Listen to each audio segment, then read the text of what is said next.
This week's mission: build a queen birthday cake without crying, sweating into the buttercream, or yelling at inanimate objects.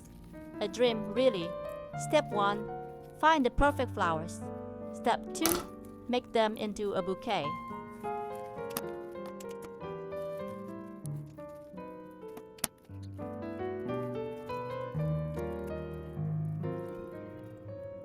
Now we bake,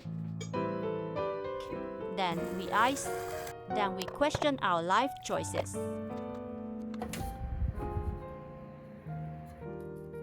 Smoothing buttercream is like therapy, if therapy melted when your kitchen gets too warm. Fresh flowers, nature's way of saying, you better not mess this up.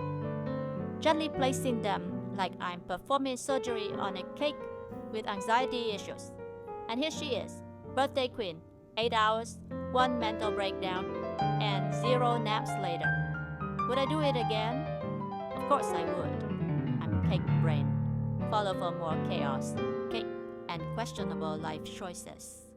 I also coach bakers who do this on purpose. Off for a walk, my dog came for emotional support. He's the calm one in this relationship.